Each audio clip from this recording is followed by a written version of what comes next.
Mas? Media sorot media sorot Warga sepakat desa ini oleh tambang, rawon aktivitas tambang. Ada yang bawa tongkat, tahu nih buat apa gitu kok bawa senjata lengkap itu orang ini di sana itu cuma muhajadah di jalan, tapi kok polisi tiba-tiba bawa senjata itu lengkap. Tolong ini apa? Ikut aja. Diam. Iya, nanti bicara di sana. Tangannya juga. Kamu bisa diam lah.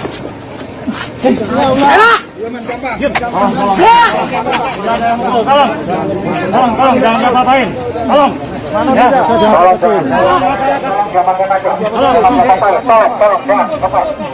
Gegara kasus Wadas Kans, Ganjar maju Pilpres lenyap, pengamat parpol akan pikir panjang. Kasus desa Wadas berbuntut panjang, Kans Gubernur Jawa Tengah Ganjar Pranowo untuk maju Pilpres disebut lenyap. Pengamat komunikasi dan politik mendadak singgung peluang Gubernur Jawa Tengah Ganjar Pranowo menuju Pilpres 2024 akan hilang. Hal itu dikarenakan kasus warga desa Wadas berpeluang besar mengurus elektabilitas Ganjar. Partai politik termasuk PDIP juga akan berpikir panjang untuk mengusung Ganjar pada Pilpres 2024. Survei Capres 2024, elektabilitas Anies Baswedan tertinggi kalahkan Jokowi hingga Prabowo. Lembaga survei politik Populi Center merilis hasil jajak pendapat terkait elektabilitas kandidat kuat calon presiden Capres 2024 mendatang. Bahkan Ketua DPR RI Puan Maharani tampak diuntungkan dengan adanya kasus tersebut. PDIP tampaknya makin mantap untuk mengusungnya pada Pilpres 2024, ucapnya. Kasus yang terjadi di desa Wadas, Jawa Tengah seolah menunjukkan bahwa sikap Ganjar tersebut menghapus semua pencitraan dirinya selama ini. Ganjar yang dikesankan sosok yang dekat dan peduli rakyat tak terbukti sama sekali, tambah akademisi di Universitas Esa Unggul itu.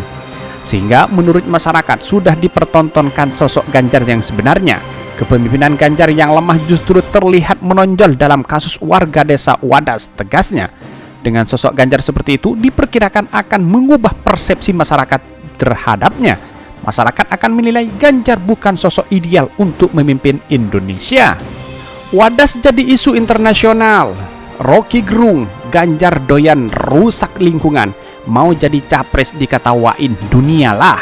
Rocky Gerung menyoroti peran Ganjar Pranowo dalam insiden Wadas. Menurutnya isu Ganjar Wadas ini akan jadi isu internasional, malah nanti Ganjar akan diketawain dunia. Malahan Rocky Gerung menilai nanti juga publik internasional akan melihat kualitas Ganjar soal Wadas ini.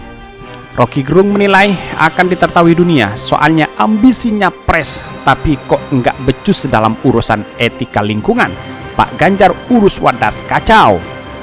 Tokoh oposisi itu mengaku dikontak oleh beberapa jaringan di luar negeri melalui WA kawan-kawannya itu penasaran kok bisa insiden Wadas bisa terjadi. Rocky Gerung mengatakan kawan-kawannya di luar negeri mengistilahkan insiden Wadas itu adalah penindasan, penyingkiran warga serta perencanaan kejahatan.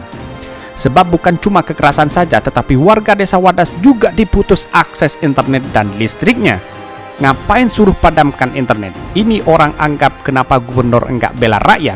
Di luar negeri jadi heboh betul soal teman-teman sedangkan berjuang di situ ada LBH, ada seniman Yayat yang terkenal itu. Jelas Rocky Gerung dikutip Hobbs ID dari YouTube Rocky Gerung Official dengan judul Beresin Masalah Warga Wadas, Tak Ganjar Baru Nyapres, Rabu 9 Februari 2022. Tokoh kami yakin masalah ini akan dikawal jaringan HAM dan akan menjadi isu internasional. Insiden Wadas ini akan membuka kedok Ganjar yang tak paham merawat rakyat dan merawat kehidupan. Ganjar ini akan dibuka algoritmenya.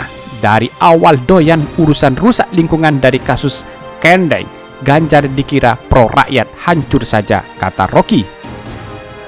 Ganjar akan diketawain dunia. Masalah lingkungan Wadas ini, kata Rocky, sumbernya karena sudah ada izin pembebasan lahan yang dikeluarkan oleh Ganjar sebagai gubernur Jawa Tengah. Sayangnya surat izin itu enggak menimbang soal analisis mengenai dampak lingkungan atau AMDAL. Dengan mengeluarkan izin, artinya Ganjar berkontribusi menjadi kawasan sumber air Wadas itu menjadi berantakan. Ini yang gak dipahami Ganjar yang sibuk jadi presiden, tapi tak paham tentang etika lingkungan. Itu akan diketahui dunia lah. Jadi capres seluruh dunia bicara tentang etika lingkungan, ini enggak jelasnya. Rocky juga heran dengan ucapan Ganjar meminta warga tenang dan tidak panik saat polisi dikarenakan kampung desa Wadas. Menurutnya, bagaimana warga bisa tenang kalau polisi datang dengan intimidasi? Tenang, bagaimana warga dikepung dengan kekerasan, intimidasi, dimatikan akses seolah itu pasukan asing suruh kepung wilayah salah narkoba. Bahwa BPN dalam hal ini adalah melaksanakan Undang-Undang Nomor 2 Tahun 2012 untuk KPP 19, bahwa tahap saat ini adalah tahap pelaksanaan yang tugasnya ada di Kementerian ATR BPN. Di dalam melaksanakan tugas, tentu kita selalu mendasarkan pada satu ketentuan. Yang paling penting tadi sudah disampaikan oleh Pak Gubernur bahwa Penlok ini pernah dilakukan gugatan, namun gugatan itu ditolak, sehingga kita selaku pelaksana akan menjalankan kegiatan event pengukuran dalam rangka untuk mengetahui jumlah luas setiap bidang tanah, pemegang hak, tanam tumbuh di atasnya. Tadi sudah ditegaskan bahwa yang kita laksanakan adalah terhadap pihak yang sudah menerima, sehingga yang belum menerima itu kita hindari. Di dalam hal ini ya kita membentuk 10 tim. Ya, jumlahnya kurang lebih 80 orang.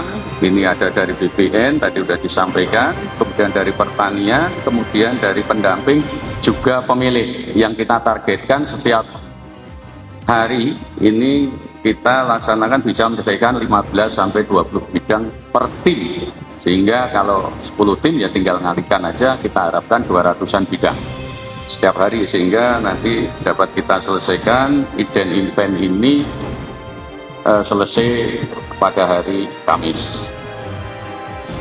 Kemudian yang sering menjadi masalah di berita-berita ini adalah pengambil alihan, seolah-olah ini tanah ini diambil. Tidak, kita sekarang justru melaksanakan hak masyarakat untuk mengetahui luas masing-masing kepemilikan tanah, tanaman tumbuh di atasnya. Kita event, kemudian nanti setelah selesai, kemudian di appraisal, di sanalah baru akan muncul yang namanya sering kita sebut ganti untung, karena nilai itu pasti nilai yang tidak merugikan pada pemilik. Jadi kesannya kita seolah-olah mengambil alih, bukan mengambil alih.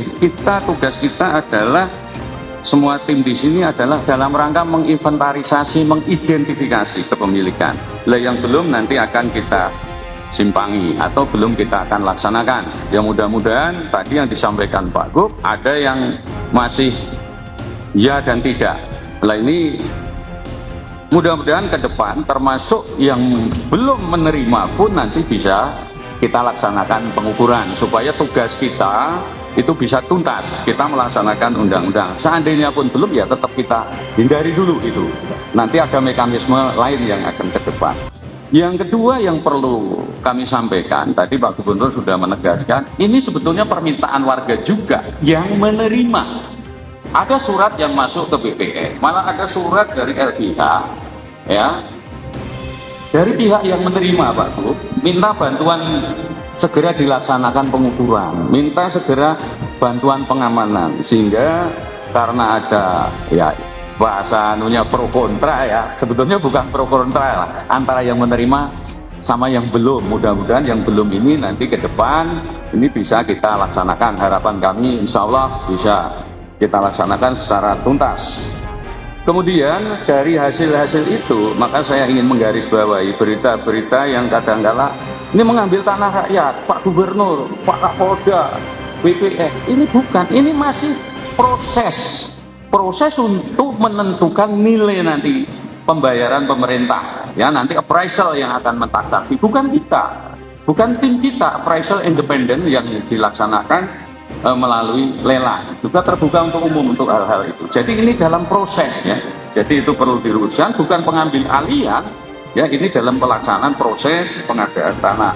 Nah, tadi ada mungkin event ini mudah-mudahan nanti bisa kita laksanakan secara cepat, ya.